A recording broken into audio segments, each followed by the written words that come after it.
Welcome. This is the Senior Safety Advice Podcast, and we are so glad that you've made it to a calmer corner of your day. Here, we focus on real solutions, practical help, and the kind of encouragement we could all use a little more of. So let's get to it. Hey there, everyone. Welcome back to another episode of the Senior Safety Advice Podcast. Today, in honor of January, National Bath Safety Month, I want to talk about one of my very favorite topics, and that is the psychology of clutter and calm. So the way your space looks can quietly affect how you feel every single day. Now, we normally talk about safety in this podcast and, being home and living safer and more independently.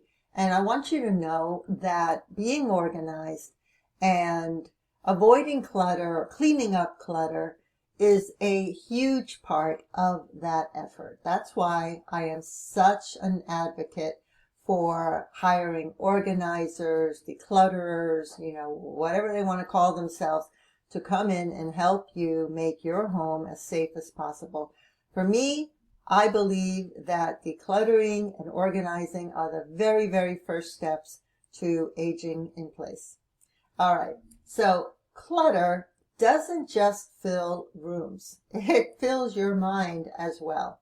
So by the end of this episode, you'll understand why clutter creates stress and how calm spaces can support your independence and what small changes can bring real peace back into your daily life. So just so you know where I'm coming from, I'm Esther Kane, a retired occupational therapist and a certified aging in place specialist. And I've seen again and again how environments shape emotional health for older adults. I had a patient once years ago that, let's call her Helen. So Helen told me that she felt anxious all the time, even when nothing was, seemingly wrong or technically wrong. She slept poorly, she forgot things often, she felt overwhelmed by small tasks like paying bills or making lunch. So when I visited her home, it wasn't dirty at all. It was fairly clean, but it was full. It's stacks of papers on every surface, decor on every shelf, furniture packed tightly together. Helen loved her things, obviously.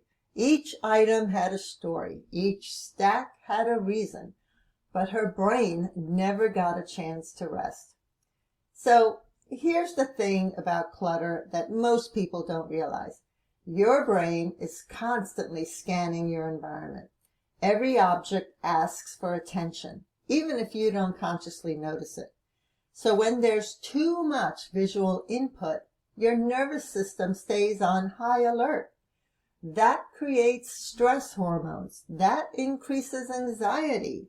And that makes decision-making harder. And over time, naturally, it leads to mental fatigue.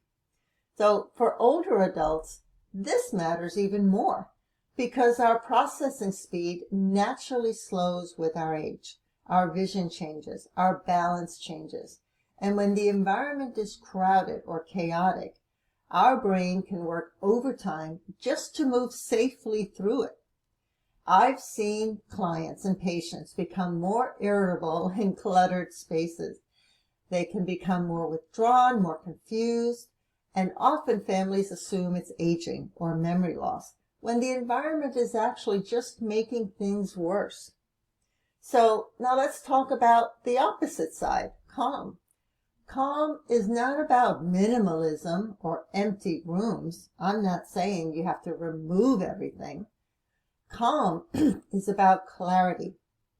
It's about giving the brain the visual rest and predictability of the environment. When a space is calm, your nervous system can relax.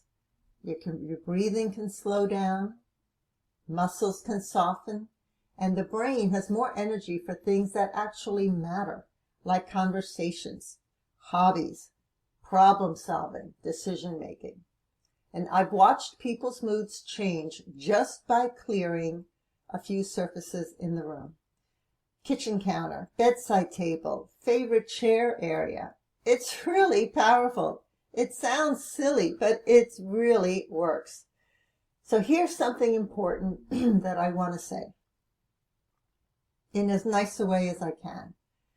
Clutter is not laziness. It doesn't mean you're lazy. Clutter is often connected to grief, to fear, to memory, to identity, especially for older adults.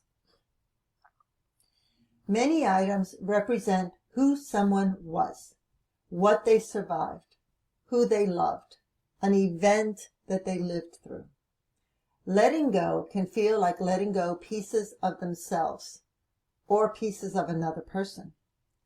That emotional weight matters, and it can weigh heavy on you.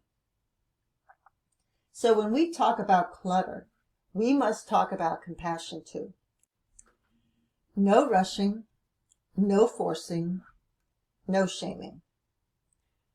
Let me make this practical for everyday life. You don't need to declutter your whole house to feel calmer. Small changes can easily make a big difference. Start with one area of one room, maybe a walkway, maybe a drawer in a dresser. Yes, even hidden areas, such as drawers, can make you feel calmer because you know that that drawer has been cleaned out. Clear pathways in your home to reduce fall risk and reduce mental stress at the same time. Your brain feels safer when movement feels predictable. And next, focus on frequently used areas. Could be the bathroom counter, the kitchen sink area, a cabinet, kitchen cabinet, the bedside table. These spots affect daily routines the most. Limit the visual competition in your area. Too many patterns, colors, or objects fighting for attention increases cognitive load. Simple, consistent placement helps the brain to relax. A place for everything, and everything has a place. Use the idea of homes for things. When items have a clear place, the brain stops searching for them. That reduces frustration and forgetfulness. We've all experienced that when we're looking for our keys, when we're looking for our cell phone, when we're looking for our hat, anything at all. You know the frustration that you can't find it. Lighting plays a role as well. Dim, cluttered spaces can feel heavier emotionally. So good lighting paired with less visual noise creates an instant state of calm, or at least it can create that. And here's another piece that most people miss. Clutter increases the fear of falling, even if someone doesn't say it out loud. When objects crowd floors, or furniture's too big for the area, or furniture itself is stacked with so many objects, the brain can easily sense danger. That leads to slower movement, hesitation, which also all leads to the loss of confidence. And confidence is everything when it comes to independence. So I want to talk to family caregivers here for a moment. If your parent resists decluttering, pause and listen to what they're saying or what they're doing. Ask what they're afraid of losing. Ask what feels important to keep nearby. It's not about control, although it can be, depending on your elderly parent, but it should be about safety and peace. Not only their peace, but your peace of mind as well. Sometimes the goal isn't necessarily getting rid of things. Sometimes the goal is just better placement and fewer choices. That can still create calm. So maybe instead of having 10 items on a kitchen sink or dresser drawer, tabletop or nightstand, whatever, maybe those items can be placed on a shelf, on the wall, away from causing any, safety issue. It's still clutter, but Maybe it can be behind a glass door where it doesn't quite cause so much confusion, which it can later. If you're an older adult listening, I want you to hear this clearly. You deserve a home that supports your emotional health, not just your physical safety. Feeling calm in your space is not a luxury. It's part of aging well. I've seen people sleep better after small decluttering changes. They think more clearly. They feel more hopeful. They feel more in control of their environment. And they can begin reconnecting with parts of life that they thought they had lost simply because their mind was cluttered with so much of this stuff around them. Your environment talks to your brain all day long. Make sure that it's saying something kind and calm. So here's the takeaway that I want you to take from this episode. Clutter creates quiet stress, and calm can create quiet strength. Small, compassionate changes can make a home feel safe again, inside and out. All right, now, that's all for today, my friend. Thanks for being here with me. If today's episode gave you some useful insights or new ideas, share it with someone who might find it helpful as well.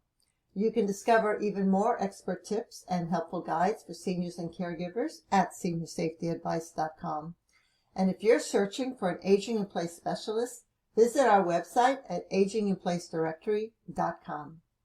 All right, so come back tomorrow for another daily tip for, advice and tips and advice on aging safely at home, right here on the Senior Safety Advice Podcast.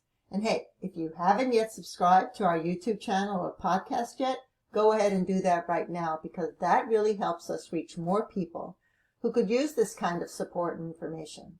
So until next time, take care of yourself and the ones that you love.